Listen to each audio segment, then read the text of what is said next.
الله الرحمن الرحيم. الله أكبر الله أكبر.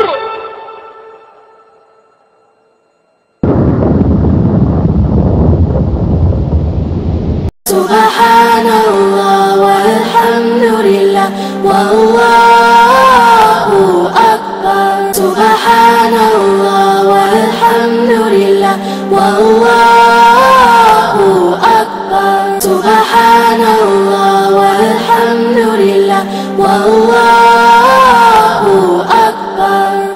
سبحان الله والحمد لله والله أكبر. سبحان الله والحمد لله والله أكبر. سبحان الله والحمد لله والله أكبر.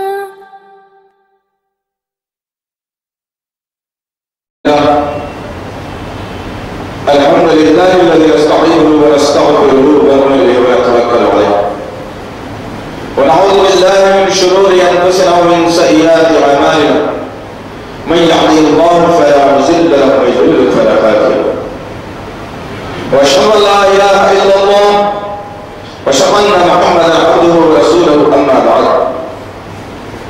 فان خير الحديث كتاب الله وخير الهدي هدي محمد صلى الله عليه وسلم وشر الامور محدثاتها وكل محدثة بدعة وكل بدعة ضلالة وكل ضلالة في النار. قال الله تعالى في القرآن المجيد والفرقان الحميد أعوذ بالله من الشيطان الرجيم إن الذين قالوا ربنا الله ثم استقاموا فلا خوف عليهم ولا هم يحزنون. ربي اشرح لي صدري ويسر لي أمري واحلل عقدة من لساني يفقهوا قولي رب زدنی علما آمین رب العالمین. تمام تعریف مدنی بھائی کے لیے آئی اسر بھائی مولا کے لیے جو تمام جہاں ہمارے حال مدد پہ مشکل کشا حاجت ہوا جس کی ذات میں کوئی شکوہ نہیں جس کی دانش میں کوئی شکایت اور خطا سے لاعلم ہے. درود و سلام محبت وحی کتاب حکمت کے مالک صاحب خالق معراج براق صلی اللہ علیہ وسلم پر سلام اس پر کہ جس کی سن پاروں نے گواہی دی. سلام اس پر کہ جس کی چار تاروں نے گواہی دی. درود اس پر کہ جس کی زندگی رحمت ہی رحمت. درود اس پر کہ جس کا تذکرہ عینی عبادت. اللہم صلی علی محمد وعلی آل محمد وعلی وسلم. بزرگوں اور عزیز نوجوان ساتھیوں اور مسجد پردہ سننے والی اسلام کی موضوع خواتین، آپ تمام کے لیے رمضان مبارک کی بے پناہ مبارکباد. اللہ سے دعا ہے کہ اللہ رب العزت روزوں کو صدقہ خیرات زکات اور تراویح سننے اور قرآن پڑھنے جو اذکار کیے جاتے ہیں اسے اللہ تعالیٰ 100% قبول فرمائے. اجازت محترم انشاءاللہ العزیز آج کے خطبے کا جو عنوان منتخب کیا گیا اس کا عنوان صحابہ کرام کا جذبہ ایمان اور ہم. آج انشاءاللہ العزیز میں اور آپ یہ جاننے کی اور پہچاننے کی اور سمجھنے کی کوشش کریں کہ اللہ رب العزت نے ایک ایسے طبقے کو انسانیت کے درمیان اٹھایا جس پر اللہ رب العزت نے ایک بہترین عنوان سے نواز کر کہا کہ رضی اللہ عنہ و رضوا عنہ. آخر کیا بات تھی کہ اللہ رب العزت ان سے راضی ہونے کا وعدہ کر لیا. آخر کیا بات تھی کہ اللہ رب العزت ان کے درمیان اخوت بھائی چارگی ملنساری ایک دوسرے کا درد قائم کر دیا تھا. آخر کیا بات تھی کہ اللہ رب العزت نے ایک بچھڑے ہوئے طبقہ جن کے لوگ نام سے تھرا جاتے تھے، جن کے تہذیب سے لوگ گھبرا جاتے تھے، جن کے لڑائیوں سے لوگ پریشان تھے، ایسے قوم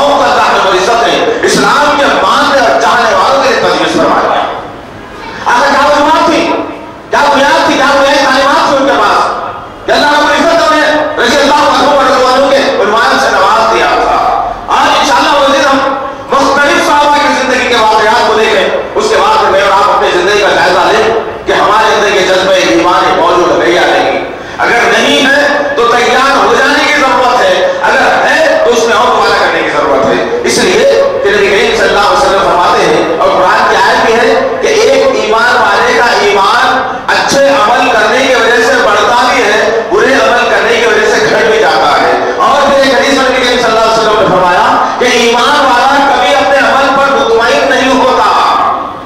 کہ عمل کر لیا، حج قبول ہو گیا، روزہ قبول ہو گئے، تراویح قبول ہو گئی، نماز قبول ہو گئی، تمام زندگی میرے قبول ہو گئی، اب اور نیکیاں کرنے سے کیا فائدہ ہے؟ یہ ایک ایمان والے کی حرارت نہیں ہوتی، ایک ایمان والے کا یہ عمل نہیں ہوتا. آئیے دیکھتے ہیں کہ ان کی زندگی میں جانا کہ جنہوں نے جذبہ ایمان کو اتنا بلند کر دیا کہ رہی تھی دنیا تک ان کے واقعات کو سننے کے بعد مسلم تو مسلم غیروں کے سروں میں اللہ رب العزت ایمان کی چاشنی بھر دیتا ہے.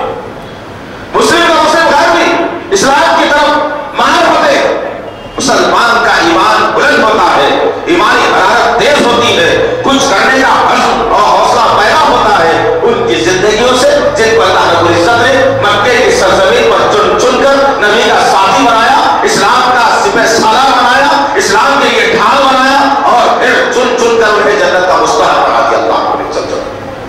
اس وقت کی بات ہے جب اللہ کے رسول صلی اللہ علیہ وسلم کے خدمت میں اللہ رب العزت نے قرآن پیغامات کا سلسلہ نزول کیا تھا. قرآن نبی کے حلق اثر پر نازل ہو رہا تھا. جنہوں انگلیوں پر گرے چنے جانے والے مسلمان آپس میں ایک دوسرے سے ملنساری اور فائدہ مظاہرہ کرتے ہوئے، دشمنوں کے سے بچتے ہوئے اور اپنی بات کو اپنے سینوں میں دبائے ہوئے نگاہوں میں اسلام کے پیغام کو لوگوں کو جو پہنچا رہے تھے، ماحول اتنا تنگ اور تنگ کر دیا گیا تھا کہ آدمی کھل کر اشہد ان لا الہ الا اللہ و اشہد ان محمد عبدہ و رسولہ پڑھ نہیں سکتا تھا. ایسے ماحول میں اللہ رب العزت غریب علماؤں کو چن کر اسلام کے لیے اپنے آغوش سے پناہ دے رہا تھا اور نبی کریم صلی اللہ علیہ وسلم کے پکے اور مضبوط ساتھی بنا رہا تھا. ایسا نہیں کہ آپ ساتھی بن گئے، اگر حالات بگڑ گئے تو یہ کہا کہ یہ بھائی تمہارے ساتھ ملنے کے لیے بیٹھا تھا، حالات بڑے خطرناک نظر آ رہے ہیں، تجارت خراب ہوگی، کاروبار خراب ہوگا، رشتہ داری ٹوٹ جائے گی، پھر بعد میں دیکھتے ہیں کیا کرنا ہے. یہ عمل نہیں ہوتا، بلکہ وہ 100% نبی کے روح عمل پر عمل کرتے ہوئے اپنے آپ کو جنت کا مستحق بنا رہے تھے اور نبی سے وعدہ یہ کر رہے تھے کہ یا رسول اللہ اب تک کی زندگی دلدل کفر شرک بدعت مذہبی رواداری کے تحت کچلتی گزری. نہ ہم کسی کا فیصلہ بتا سکتے تھے، نہ کسی کو اچھی بات سنا سکتے تھے. آپ سے پہلے ہماری زندگی یہ تھی، اب ہماری زندگی آپ کی صحبت میں ملنے سے ایک بہترین تہذیب، اخلاق، بلند پایا، ربطی پہچان، رسولوں کے کردار سے مخلوط ہوئی ہے. اب ہم آپ کا ساتھ چھوڑنے کے لیے تیار نہیں ہیں. ایسے ماحول میں اللہ رب العزت دور دور تک قصبوں اور قریوں تک اسلام کی بات کو پہنچا رہا تھا. اسلام دور دور تک پھیل رہا تھا. لوگ تجارتی قافلے لے کر آتے اور نبی کریم صلی اللہ علیہ وسلم کی تعلیمات کو سنتے. مکے کی سرزمین پر ہر جگہ چلے ہو گئے جلدی کہ ایک آدمی محمد نام کا آیا ہے صلی اللہ علیہ وسلم، ایک آدمی آیا ہوا ہے جو ماں باپ کو تفرقہ ملا رہا ہے، بھائی بھائی سے بچھڑا رہا ہے، ایک ایسی بات کہہ رہا ہے جس کو ہم برسوں سے سنتے نہیں آ رہے تھے، ایک ایسی بات کہہ رہا ہے کہ ہم 300 سال بتوں کو بھولنے والے ہیں، ہم 7 اہم بتوں کو اپنا ذریعہ معاش بنائے ہوئے ہیں. رزق دینے والا الگ، موت دینے والا الگ، صحت دینے والا الگ، اولاد دینے والا الگ. ہم تو ایسے خداؤں کی پرستش کرنے والے ہیں، لیکن یہ آپ نے کہتا ہے کہ تمام کو چھوڑ دو اور ایک کو مان دو. عرب کی سرزمین پر یہ باتیں پھیل رہی تھی. ہر آدمی نہ چاہتے ہوئے بھی ان باتوں کو لوگوں پر اپنے مجلسوں میں، گھروں میں، خاندانوں میں بات پھیلنے لگی. اسی ماحول میں جب نبی کریم صلی اللہ علیہ وسلم کی تعلیمات، ایک قبیلہ، ایک تجارتی قافلہ جب عرب کی سرزمین پر آیا اور ان باتوں کو جب سنا تو ان کے کام میں عجیب سی بات کرنے لگی. ان باتوں کو لے کر وہ کس نے سوال نہیں کیے، اپنے ملک کو رواں دوا ہو کر کے چلے گئے. اپنے ملک کو جانا تھا، وہاں جا کر کے ایک آدمی کھڑا ہوا اور کہنے لگا کہ لوگوں میں نے مکے کی سرزمین پر عجیب حالات دیکھے ہیں. آج سے پہلے ایسے حالات موجود نہیں تھے، آج سے پہلے ایسا خطرہ بھی نہیں تھا، آج سے پہلے لوگوں کی ایسی گفتگو بھی نہیں تھی. لوگوں نے کہا بتاؤ کیا مانا ہے. اس نے کہا کہ وہ آدمی یہ کہتا ہے کہ تمام بتوں کو چھوڑ دو اور ایک اللہ کو ماننے پر آمادہ ہو جاؤ، وہی تمہارا خالق مالک آقا مشکل کشا ہے، اور وہ چیز دینے کا اختیار اس کے علاوہ کسی اور کے پاس نہیں ہے. جب آدمی اپنی زبان سے یہ کلموں کو بکھیر رہا تھا، انہیں مجموعے میں بیٹھا ہوا شخص ادھر ادھر کروٹ بدل کر باتوں کو غور سے سن رہا تھا، اپنے آپ میں بے چینی کا مظاہرہ کر رہا تھا. بات ختم ہوئی، اس نے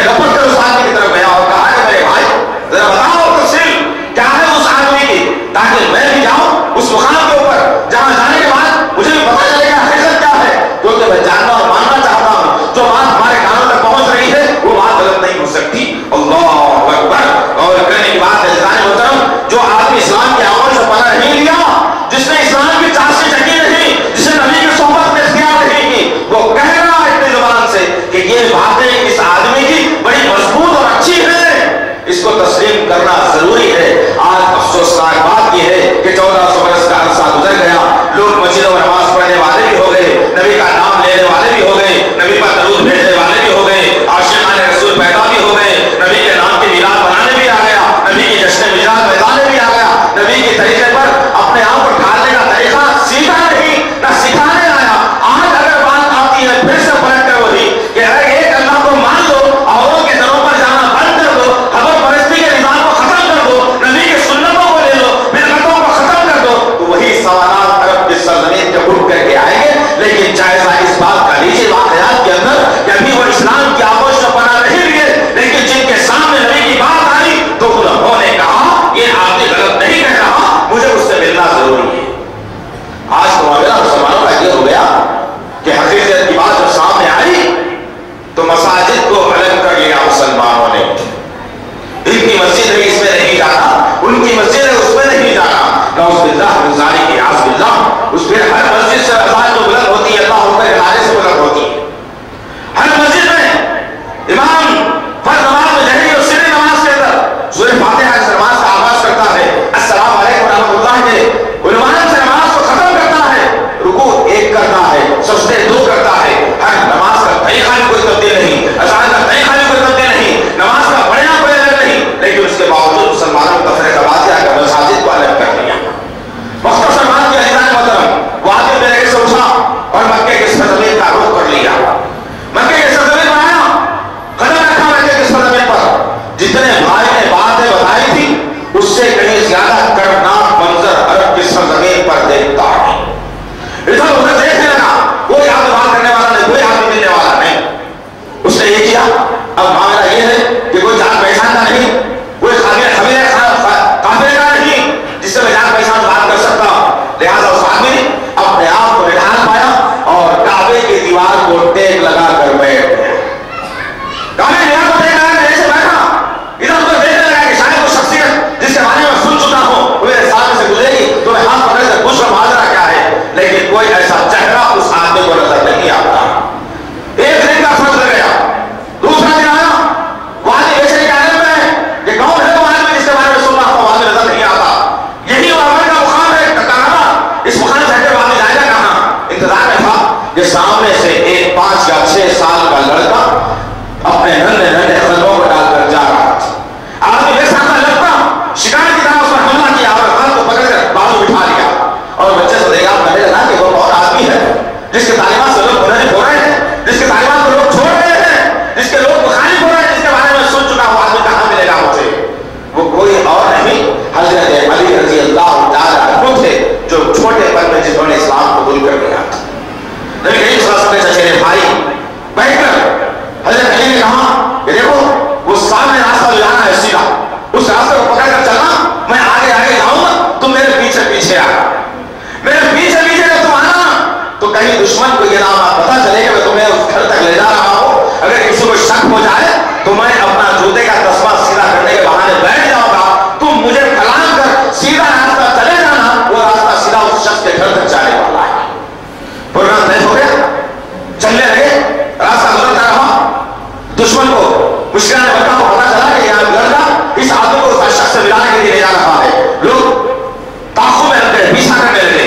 جب منظر سامنے آیا تو حضرت علی رضی اللہ تعالیٰ عنہ بیٹھ کر اپنے جوتے کا رسمہ سیدھا کرنے کے لیے بیٹھے اور پھر اپنے آپ وہ آدمی اپنے آپ کو اللہ کے رسول صلی اللہ علیہ وسلم کی طرف لے کر کے چلا گیا. دروازے سے پہنچنا تھا, دروازے پر دستک دی, اندر سے آواز آئی, کہاں کہ میں ابو ذر ہوں, میں فارغ قبیلے سے تعلق رکھنے والا ہوں. دروازہ کھولیے, دروازہ کھولا گیا. حضرت ابو ذر غفاری دروازے کے اندر داخل لیا. ارقم بن ارقم کا چھوٹا سا کمرہ جو اسلام کے لیے جس نے پہلی عمارت کو وقف کیا تھا نبی کے خاطر, اسلام کے خاطر وقف کیا تھا مکے سے 2 کلومیٹر دور کے فاصلے کے اوپر. جب حضرت ابو ذر غفاری اندر داخل لیا اور نبی کریم صلی اللہ علیہ وسلم ساری تفصیلات لی, نبی کریم صلی اللہ علیہ وسلم اسلام کے بارے میں بتایا, تمام اخلاق کا مسئلہ سامنے رکھے, ایک اللہ ماننے کی بات کی, نبوت کا اقرار کروایا. حضرت ابو ذر غفاری رضی اللہ عنہ کہتے ہیں کہ میں بے ساختہ اپنے ہاتھ کو نبی کے سامنے پھیلا دیا اور کہا کہ یا رسول اللہ دیر نہ کیجیے, اس سے پہلے کہ ادھر کی جان نکل جائے, اسلام کے آغوش سے پناہ لینا چاہتا ہوں.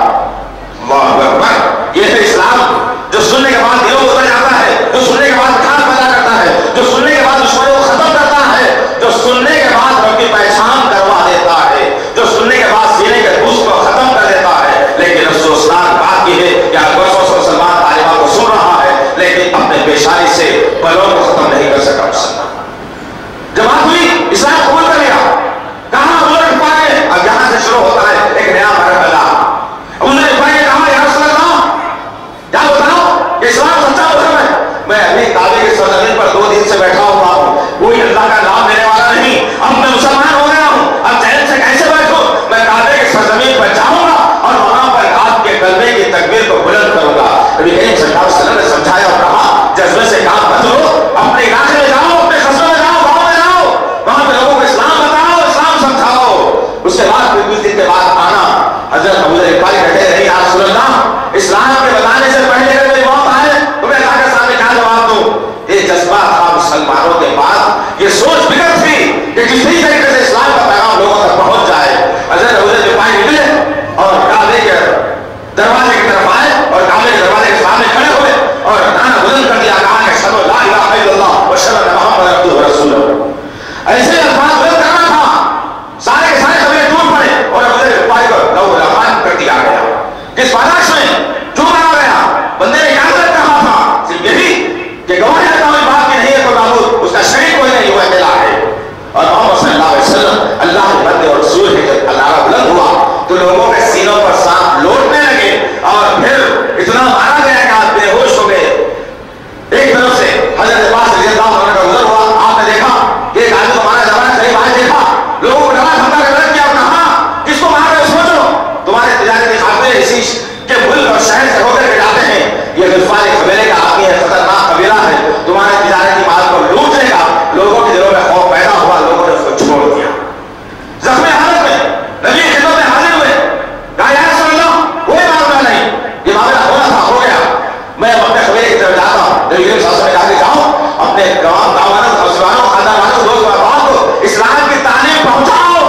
اور پھر جب وہاں سے واپس آ حضرت ابو ذر غفاری رضی اللہ عنہ نکلے اور اپنے گھر کی طرف روانہ ہو گئے, اپنے قصبے میں گئے اور پھر لوگوں نے اسلامی باتوں کو پہنچانا شروع کر دیا. چند دن گزرے سے پہلے بھی نہیں حضرت ابو ذر غفاری رضی اللہ عنہ پھر نبی کریم صلی اللہ علیہ وسلم کے دربار حاضر ہوئے. دستک دی, کون کی آواز آئی, کہا کہ میں اپنا سامنے ابو ذر ہوں. نبی کریم صلی اللہ علیہ وسلم دروازہ کھولا, دیکھ کر کہنے لگے میں تجھے کہا نہیں تھا کہ جب تک کہ اپنے قصبے والوں کے پاس اسلام مکمل نام پہنچا دو یہاں پر وہ واپس نہیں آنا.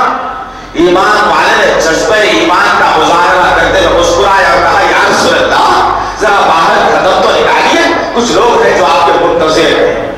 لیکن صلی اللہ علیہ وسلم اپنے حجرے سے باہر آئے, قدم کو باہر رکھا, دیکھا ایک مجموعہ کھڑا ہوا ہے لوگوں کا. لیکن صلی اللہ علیہ وسلم کون؟ کہا کہ یا رسول اللہ جس دن سے آپ کی صحبت دور ہوئی اور آپ سے دوری اختیار کر کے جب اپنے قصبے میں گیا اس دن سے چین سے نہ سویا ہوں, نہ بیٹھا ہوں, نہ کھایا ہوں, بلکہ تمام کر کے تمام لوگوں تک اسلام کی بات کو پہنچا رہا تھا. یہ ہے میرے قصبے کے قبیلے کے وہ لوگ جنہوں نے اسلام کو قبول کر لیا ہے. یہ تھا جذبہ ایمانی. اور آج میرا باپ کا کیا حال ہے, کیا آج ہمارے اندر یہ چاشنی یہ کیفیت برقرار ہے کہ ہم سوچتے ہیں کہ معاشرے میں اتنی گندگی پھیل رہی ہے. اذان سے پہلے یہودیوں کے طریقے کو اختیار کیا گیا اور نعرہ لگایا گیا عاشق رسول کا. تعجب کی بات ہے, معاشرے میں ہو رہا ہے, ہمارے کان بند ہوتے ہماری آنکھوں میں نظر نہیں آتا. ایک ایمان والے ہو تو اس کا جذبہ ایمان اور جذبہ ایمان سے سرشار مسلمان ایسے کم زخم مسلمانوں سے سوال کرے اور پوچھے کہ نبی کی تعلیمات سے تم کیوں پھیرتے ہو, کیوں اپنے من پسندیدہ دین کو تم چلاتے ہو. دور کی بات نہیں ہے, تمہارے محلے کی مسجد میں ہو رہا ہے ہر نماز سے پہلے ڈبڈوئی کا بجانا, شہر کے وقت پر ڈبڈوئی کا بجانا, یہ یہودیوں کی علامت ہے. اس لیے کہ نبی کریم صلی اللہ علیہ وسلم جب اذان دینے کا جب سلسلہ شروع ہوا, ابھی اذان دینے کے بعد نہیں نازل ہوئے تھے, اس وقت سے پہلے نبی کریم صلی اللہ علیہ وسلم نے مشورہ کیا کہ کیسے لوگوں کو نماز کے لیے بلایا جائے گا. لوگوں نے کہا کہ ناخوش تھوکا جائے گا یا آگ جلائی جائے گی. نبی کریم صلی اللہ علیہ وسلم نے کہا تھا کہ دیکھو یہ طریقہ کار آگ کا جلانا مجوسیوں کی علامت ہے, ہم سے پسند نہیں کرتے, اور لاخوش کا پھونکنا یہ یہودیوں کی علامت ہے. اتنے میں اللہ کے رسول صلی اللہ علیہ وسلم ایک صحابی پر جو ظاہر الفاظ خان کے ذریعے سے بتائے گئے تو اس کو تجویز فرمایا, غیر مختصر کے ذریعے محترم اذان سیدھی سیدھی بسم اللہ الرحمن الرحیم کہہ کر اللہ اکبر کے عنوان سے دینی جائے چاہیے تھی, لیکن آج اذانوں میں مسلمانوں میں گڑبڑ ہو گئی. تمہارے اوپر ہو رہا ہے انشاءاللہ اس کا ڈیٹیل میں بتاؤ, غور کر لینا تم لوگ انشاءاللہ. بس تو اس کا نام اجزائے محترم کہ ایمان کا جذبہ ایسا تھا صحابہ کے پاس کہ وہ چین سے نہیں بیٹھتے تھے,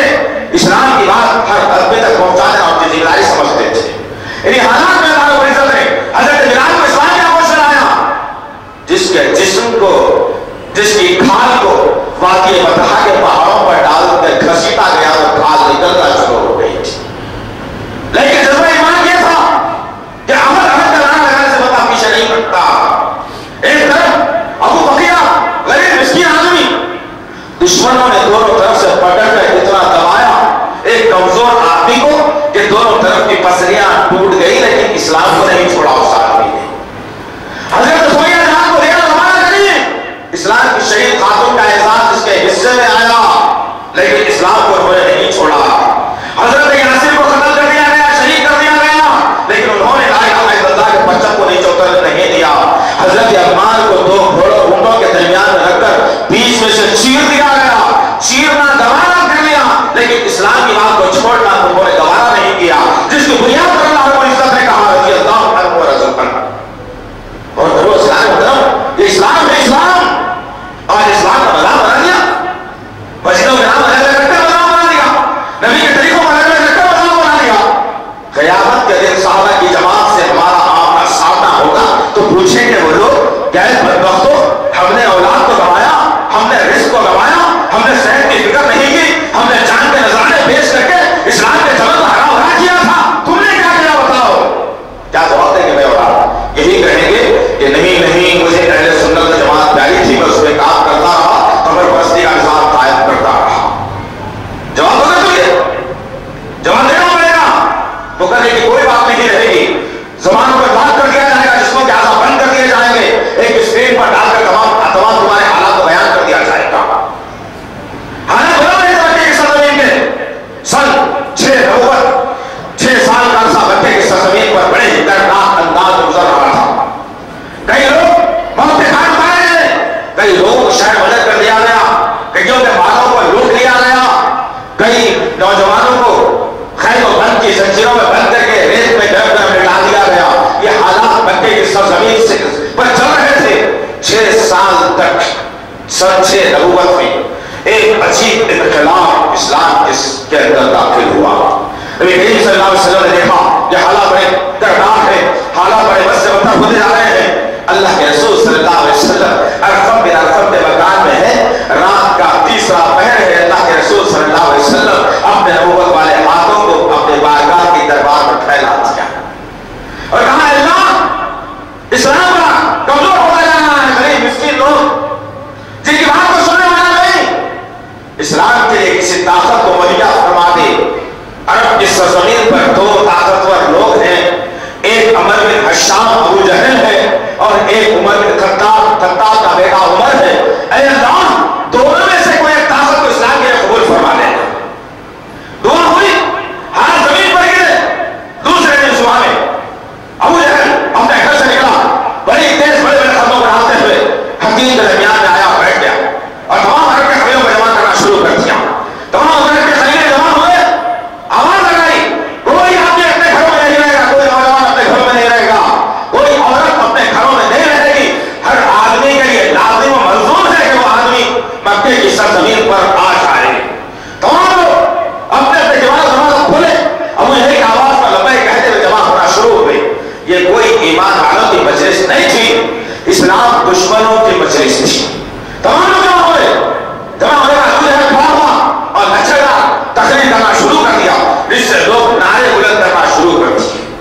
جب نعرے بلند ہوئے ابو جہل خاموش ہوا. پہلو میں بیٹھی ہوئی شخصیت کھڑی ہوئی اور کہنے لگی کہ اے ابو جہل پریشانی کی کوئی بات نہیں, جس کے ذریعے سے فتنہ پھیل رہا ہے اس فتنے کو ہی ختم کر ڈالتے. ابو جہل کہنا کیا ارادہ ہے؟ کہا کہ ہاں محمد کے قتل کا ارادہ رکھتا ہوں. نعوذ باللہ من ذالک عاصم اللہ صلی اللہ علیہ وسلم. اللہ اکبر. اور بلدانی محترم ان واقعات کو اپنے ذہن میں رکھو اور آج دوسرے معاشرے پر نظر رکھو, تمہیں پتہ چلے کہ اس وقت میں کیا ہو رہا تھا اور آج کیا ہو رہا ہے. وہ کلمہ سے باہر آ کر الفاظ اختیار کرتے تھے اور تم کلمہ پڑھ کر یہ الفاظ اختیار کرتے ہو. آج فرق اتنا ہی ہے تمہارے اور ان کے درمیان میں. اور جو میں نے کہا چھوڑ دو میرا ہاتھ, میں جاؤں گا محمد کو قتل کر کے چل لوں گا. بڑے بڑے قلبوں والا آدمی, 7 فٹ 7 فٹ کا آدمی جس کا نام عمر بن خطاب تھا, چہرے پر اتنی خوف اور اتنی مطالب کہ جو آدمی دیکھتا حیبت کے مارے اپنے چہرے کو نیچے کر لیتا, آنکھوں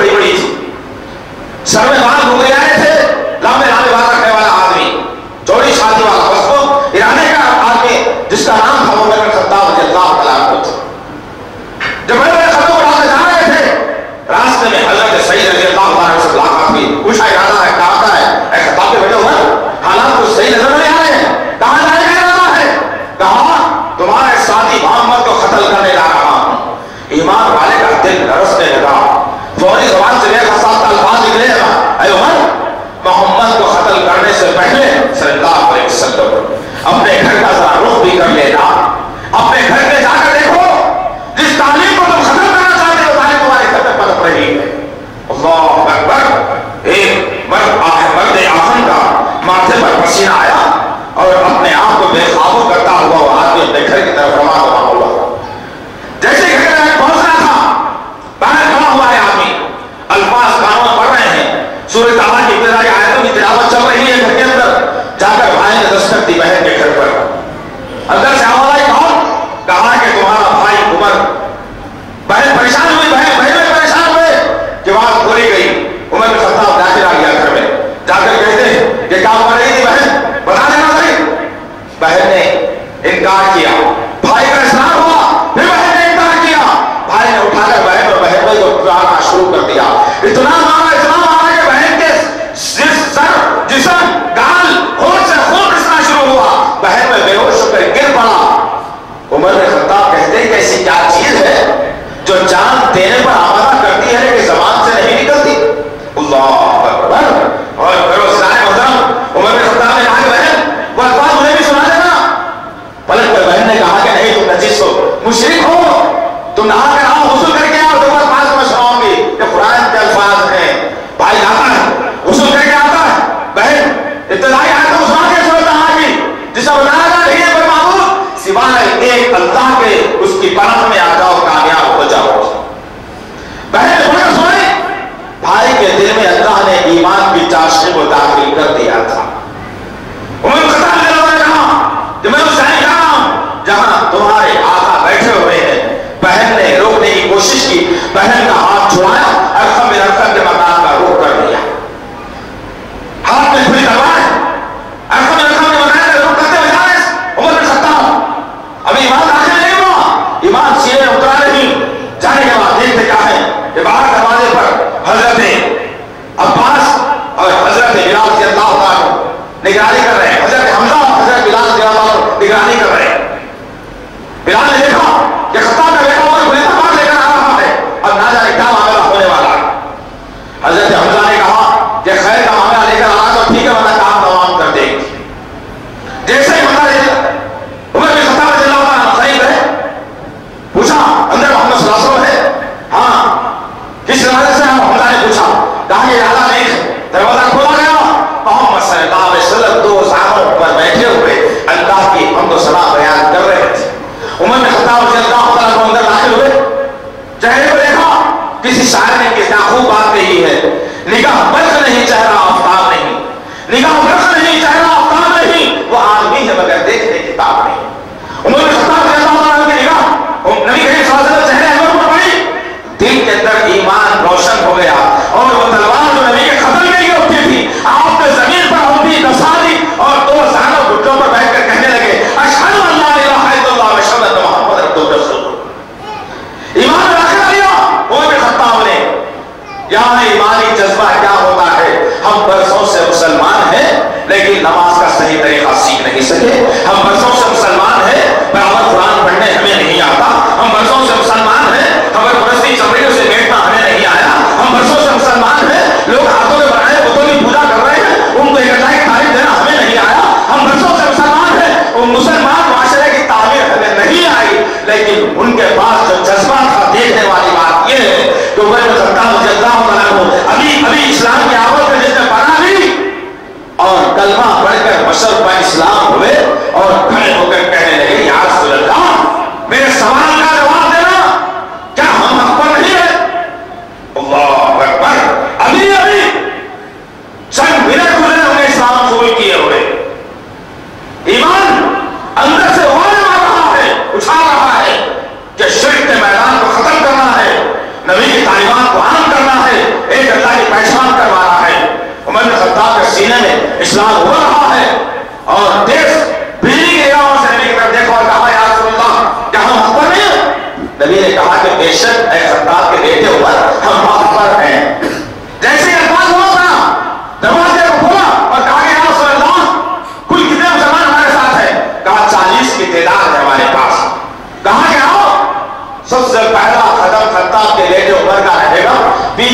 کہ آپ لوگ آنا آج دیکھ پائے ہوں کہ عرب کا کون سی آلہ ہے جو خطاب کے بیٹے عمر کے خطبوں کو روک لے گا.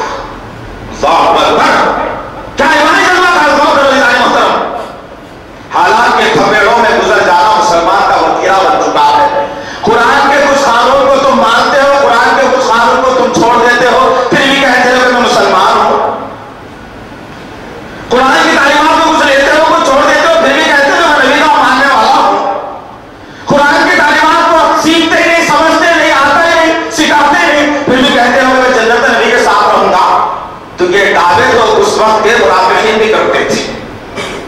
عرب کے منافقین بھی دعوے تھے جنہوں نے یہی دعویٰ کیا تھا ہم جنت میں جانے والے ہیں. اس وقت یہودی اور عیسائیوں نے بھی کہا تھا کہ ہم جنت میں جانے والے ہیں, ہم نبی کے ساتھ رہیں گے. آج ہم اگر دعویٰ کرتے ہیں تو بہت سی بڑی بات کر دی دوست. آج شریف ضرورت ہے میرے اور آپ کی اسلام کیا ہے سمجھنے کی ضرورت ہے. نبی کریم صلی اللہ علیہ وسلم 40 صحابہ کے ساتھ عمر بن خطاب کو لیے ہوئے اب رفع کے مکان سے مکے کی وادی میں اتر رہے ہیں.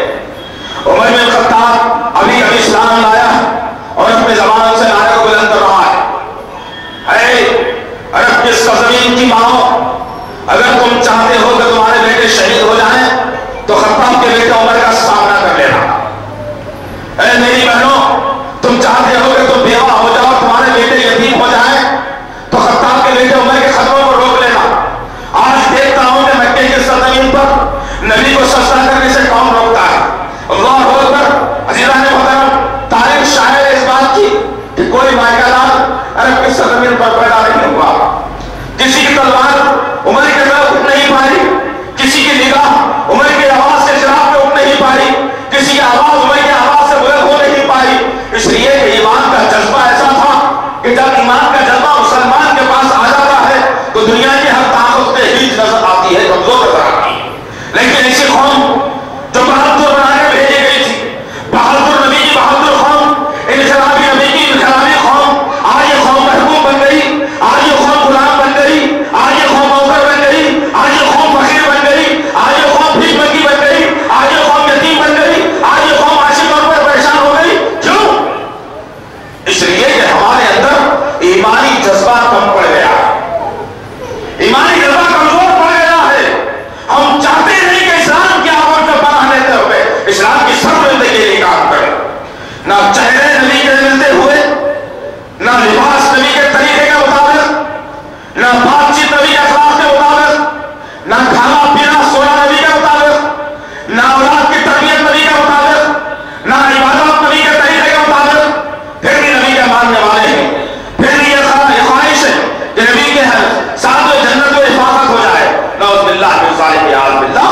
یہ خواب خرگوش ہے دوست, یہ خواب خرگوش جس نے ابھی اسلام قبول کیا تھا, وہ چاہتا ہے کہ اسلام غالب آ جائے. ہم کیا کر رہے ہیں آج؟ دینار درہم کے غلام بن چکے ہیں. آج پیسے کے غلام, اچھے بڑے پیسے والے سسرال کے غلام, گاڑی کے غلام, کھانوں کے غلام, اچھے کپڑے پہننے کے غلام, نفسانی خواہشات کے غلام. ارے جس کی زندگی میں اللہ رب العزت نے حاکمیت بھرنی تھی, جو کل تک غلام تھے بلال کی شکل میں, اللہ نے کعبے کی دیوار پر چلا کر اذان دیتے ہوئے کہا, اے بلال, آج سے پہلے, اسلام سے پہلے تو خادم تھا, تو غلام تھا, آج کو حاکم بنا دیا گیا اس لیے کہ تو اسلام میں داخل ہوا ہے. آج تیرا مطلب وہ ہے کہ کعبے کی دیوار پر چڑھ کر اذان دے دے گا. افسوس ہوتا ہے جناب محترم, واقعات پڑھتے تھے صحابہ کرام کے, اور پھر یہ قوم پر جب نظر پڑتی ہے ماؤں کے اوپر, بہنوں کے اوپر, ان نوجوانوں کے اوپر, ان ضعیفوں کے اوپر, ان مسلمان معاشرے کے اوپر, تو دل اندر سے پک آتا ہے کہ کیا ہو رہا ہے مسلم قوم کو آ کر. کیوں اپنے آپ کو نبی کے طریقے کے مطابق لانا نہیں چاہتی قوم. یاد کیا یہ جذبہ ایمانی ہے ہمارا؟ رمضان آیا تو مسجدوں کو بھر دیا, رمضان ختم ہو گیا تو مسجدیں شکوا کرنے لگی, کہاں گئے میرے مسلم؟ رمضان آیا تو قرآن پر نگاہیں پڑی رہی, رمضان ختم ہوا قرآن کدھر چلے گا پتہ ہی نہیں. یہ طریقہ کار ہے. رمضان آیا تو پہلے رمضان سے چہرے کو ہاتھ نہ لگاؤ, وہ بھی ایک سنت ہے ایک مہینے کی. ایوب اسوامی نے بھی 40 دن کی سنت کر لی تھی, اب تم بھی 40 دن کی سنت کر لو. 30 دن رمضان کے, 6 دن شوال کے, 6ویں دن جانا نبی کی سنت کو 6 سے بیان کر دیتا.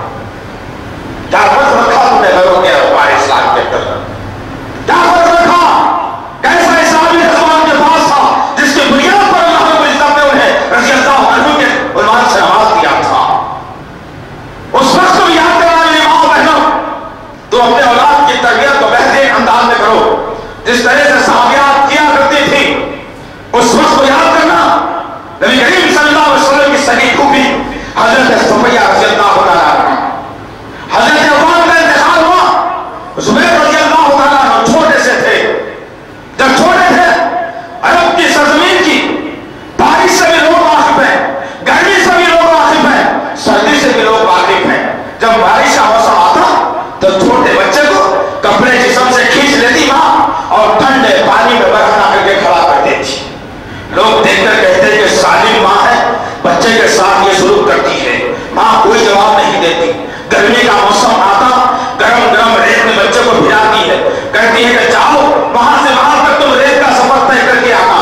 لوگ منظر کو دیکھ کر کہتے کیسی ظالم ماں ہے، باپ ہوتا تو ہمدردی کر لیتا، یہ ماں تو ظالم نکلی، بچے کو برہنا کر کے گرم گرم ریت میں دوڑا دیتی ہے. ماں ہم نے کچھ نہیں کہا. سردیوں کا موسم آیا، سردیوں سے لوگ گرم گرم لحاظ اونٹ کی چادر کو، اونٹ کی چمڑی کو اوڑھ کر باہر نکلتے ہیں. ایسے حالات میں وہ ماں نے اپنے بیٹے کو سردی کے حوالے کر دیا اور کہا کہ جاؤ جسم سے کپڑوں کو بھی اتار دینا اور سردی کو جسم پر برداشت کرنا. بیٹا نکلا گھر سے ماں کے حکم پر اور ساری سردی میں دوڑ لگا کر آتا ہے. لوگوں نے کہا ظالم ماں بیٹے پر رحم کر. ماں نے پلٹ کر جواب دیا فخریہ جواب. کاش کہ ہر ماں اپنے بیٹے کے متعلق ایسا سوچتی تو کوئی بیٹا اپنی ماں کے سامنے داڑھی اوڑھ کر نہیں جاتا تھا. کوئی ماں گانے گاتے گاتے کوئی بیٹا اپنی ماں کے سامنے گانے گاتے جہاں سے روکا جا سکتا تھا.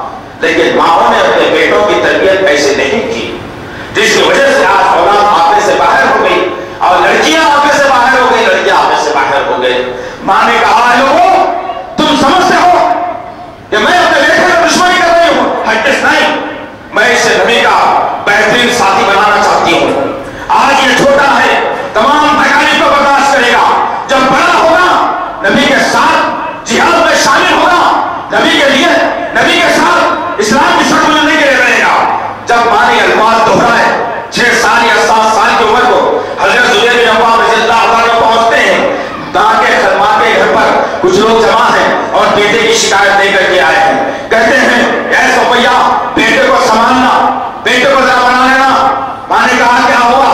کہا کہ اس کے بات کے خلاف میں یہ آدمی کچھ کہہ رہا تھا، تیرا بیٹا اچھلا اور ایسا حملہ کر دیا کہ اس کا ہاتھ ٹوٹ گیا ہے. ماں مسکرائی، بیٹے کو قریب کیا، لوگوں سے سوال کیا اور پوچھا کہ بعد میں اس کی میں برم پٹی کروا دوں گی، اس کا علاج کروا دوں گی. ذرا مجھے یہ تو بتانا میرے بھائی کہ جس وقت میرا بیٹا اس پر حملہ کر رہا تھا اس کی کیفیت کیا تھی؟ تو لوگوں نے کہا چیتا جیسے حملہ کرتا ہے ویسا اس بچے نے حملہ کر کے حضرت کے ہاتھ کو توڑ دیا ہے. ماں نے نیل و آسمان کی طرف نگاہ کو اٹھایا اور کہا الحمدللہ، اے اللہ میں جو سوچتی تھی، میری جو پلاننگ تھی، آج تو نے میرے بیٹے کو وہاں تک پہنچا دیا ہے. ایک وقت وہ بھی آیا، ہجرت ہوئی سن 2 ہجری میں، جنگ بدر کا معرکہ پیش آیا. جنگ بدر کے معرکے میں حضرت زبیر بن عوام رضی اللہ تعالیٰ عنہ نبی کے ساتھ ہیں. جنگ شروع ہوئی.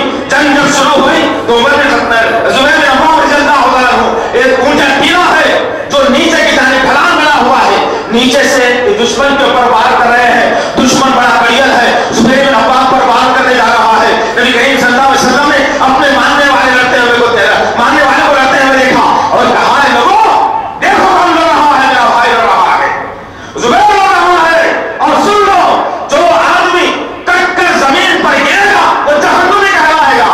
دیکھتے ہی دیکھتے لوگوں نے دیکھا کہ دشمن کے وار زبیر بن عوام رضی اللہ عنہ کے جسم پر بڑھنے لگے اور زبیر بن عوام کے قدم لڑکھڑانے لگے.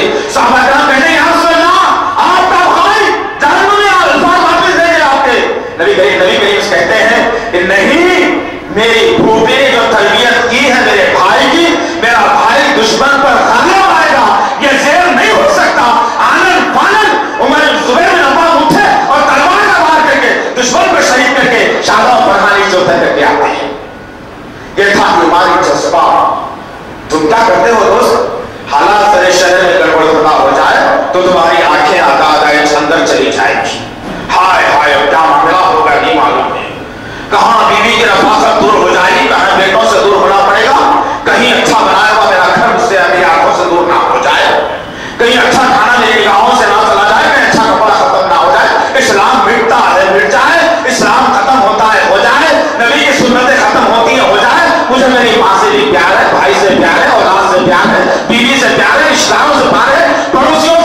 اپنے ایمانی جذبے کو بلند کرتے رہیں.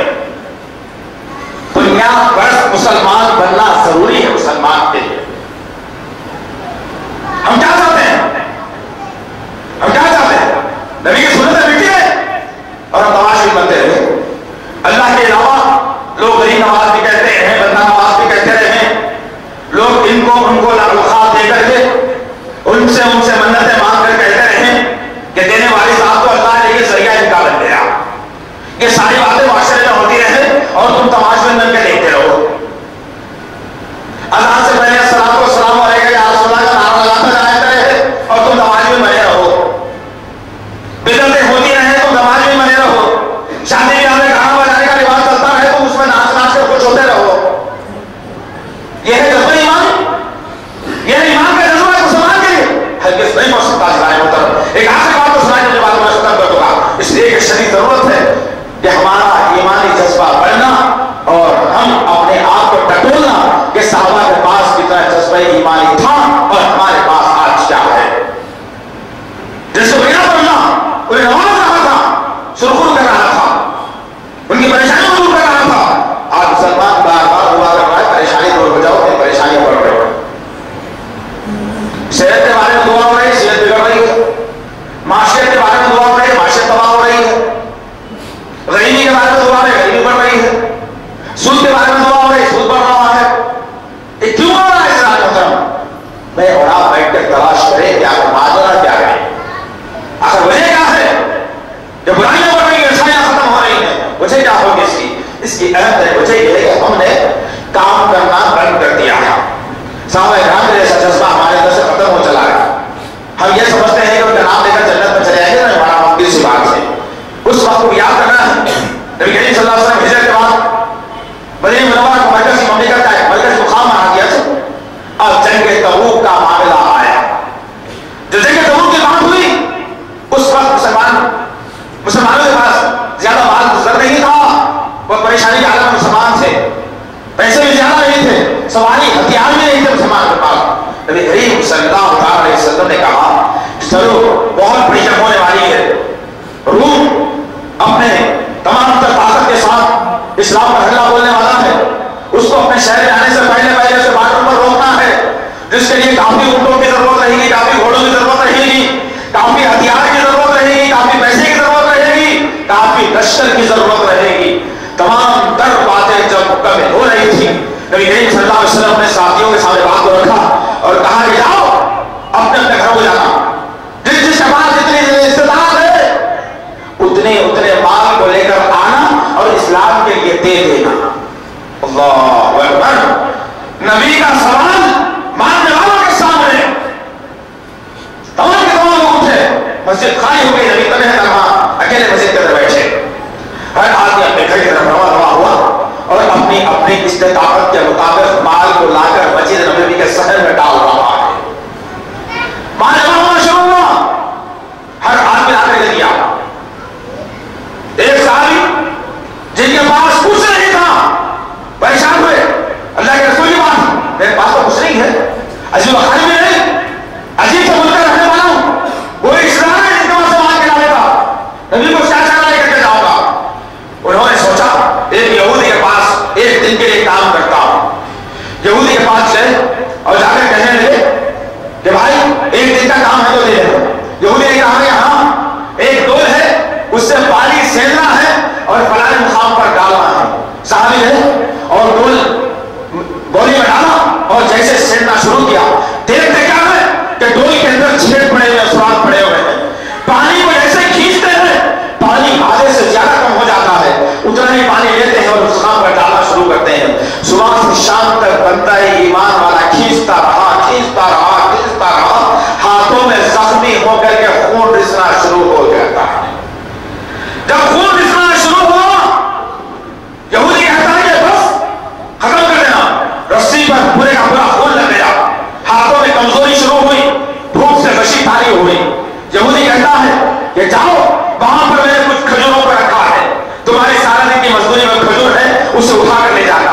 اللہ اکبر. کیسی آزمائش صحابہ کرام کے سامنے دوست, اور ہم ہیں کہ آج مزے سے کھاتے ہوئے ان کی ذریعہ تکلیف کا احساس بھی ذہن میں پیدا نہیں ہوتا.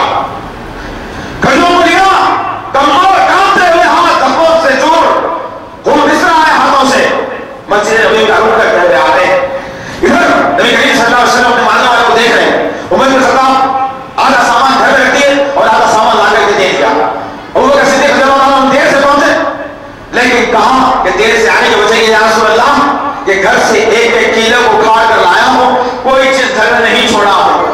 لیکن ساسو نے کہا کہ گھر والوں کے کیا چھوڑا ہو؟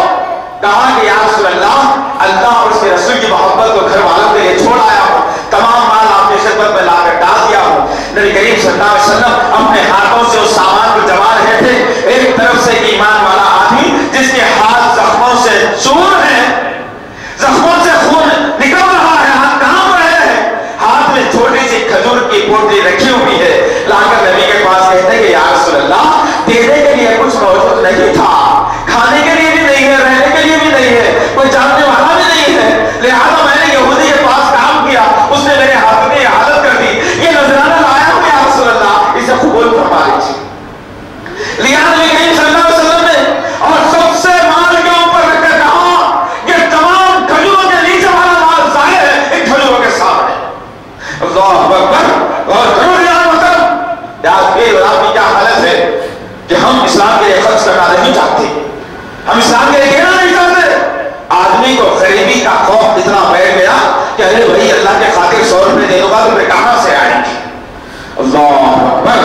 جس کی بنیاد پر اسلام مصروف بن گیا، اسلام کے کام جیسے کہ ویسے رک گئے۔ ہاں، اسلام کا نام لے کر جنہوں نے غلط طریقوں کو اختیار کیا ان کے پاس مال کی فراوانی ہو گئی، اس لیے لوگوں کو ڈرایا گیا کہاں نہیں خرچوں کے میاں تم رات میں آ کے دیکھ لیں گے تم کو۔ اب لوگوں نے بھی سوچا کہ ہاں بھائی صحیح بات ہے، اللہ تو اشپر رہنے والا اتنا بڑا ہے، اس کو کیا ضرورت ہے، ان کو اگر نہیں دیں گے تو رات میں گھر میں پڑ جائے تو پریشانی۔ لوگوں نے غلط جگہوں پہ خرچ کرنا شروع کر دیا۔ آج نہیں ضرورت ہے میرے رات کی کہ ہم ایسا جذبہ ایمان پیدا فرمائیں تاکہ ہم اسلامی مملکت کے ذمہ دار بن سکیں، پھر سے خلافت کا دور آئے اور پھر یہ جمہوریت والا نظام ختم ہو اور خلافت کا نظام قائم ہو۔ خلافت کے نظام سے اسلام کی سربلندی ہے، جمہوریت کے نظام سے اسلام کی تباہی ہے۔ آج معاملہ یہی ہے کہ ہم سمجھتے نہیں، ہم سوچتے نہیں۔ جب آدمی حلف پھاڑ کر بلند آواز سے کہتا ہے تو بعد میں لوگ کہتے ہیں کہ ذرا تیز بول دیے بھائی۔ عجیب مسئلہ ہے مسلمانوں کا یار، کیوں ہم سمجھتے ہیں؟ پرانی تعلیمات کیا کر رہی ہیں؟ تم سوال کر رہی ہیں، پرانی تعلیمات تم سے پوچھ رہی ہیں کہ نبی کی تعلیمات کہاں گئی، ہمیں نظر نہیں آتی۔ قرآن روز سوال کر رہا ہے تم سے، قرآن سوال کر رہا ہے نبی نے توحید کو قائم کرنے کے لیے اپنے آپ کو وقف کر دیا تھا، اپنی زندگی کو داؤ میں لگا دیا تھا، اپنی زندگی کو خطرے میں ڈال دیا تھا۔ نبی نے شرک کے نظام کو ختم کرنے، توحید کے نظام کو قائم کرنے کے لیے تم نے کیا کیا؟ سوال ہو رہا ہے اس بات سے، لیکن ہم ہے کہ بس اچھا کھانا ہمارا مقدر ہم نے بنا لیا، اچھا کپڑا ہمارا مقدر بنا لیا، اچھے غذا ہمارا مقدر بنا لیا، اچھے اٹھے اپنا مقدر بنا لیا۔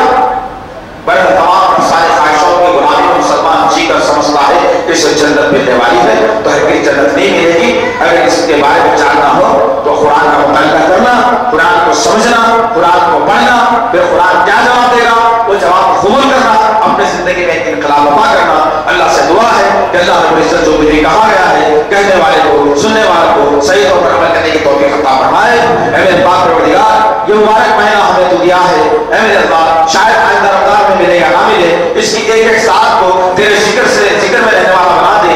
اے میرے اللہ، اے میرے غفور رحیم، ہم کو قرآن پڑھنے نہیں آتا، قرآن ہم کو سکھا دے۔ اے میرے اللہ، ہم کو قرآن پڑھنے آتا ہے، اس قرآن کو دوسروں تک پہنچانے والا بنا دے۔ اے میرے غفور رحیم، جب بھی زبان سے بات نکلے حق بات نکالے، جھوٹ کو مت نکالے میرے پاک پروردگار۔ جب بھی بات کرنے کا موقع ہے، سچی بات کرنے کا موقع ملے، سیدھی سیدھی بات کرنے والا بنا دے، آپس کے سینے کی قدرتوں کو دور فرما دے۔ اے میرے اللہ، اے میرے غفور رحیم، تفریق بازی مسلمانوں میں بہت ہو گئی ہے، اے میرے اللہ ان تفریق بازوں کو ختم فرما دے۔ اے میرے پاک پروردگار، صحیح طور پر نماز کا طریقہ سکھا دے، صحیح طور پر توحید کیا ہے سمجھا دے، شرک کو ختم کرنے والا بنا دے، سنتوں کو رائج کرنے والا بنا دے، بدعتوں کو ختم کرنے والا بنا دے، نبی کے طریقے کے مطابق زندگی گزارنے والا بنا دے، بابا کی خدمت کرنے والا بنا دے، پڑوسیوں کے ساتھ سلوک کرنے والا بنا دے۔ سبحان ربک رب العزت عما یصفون۔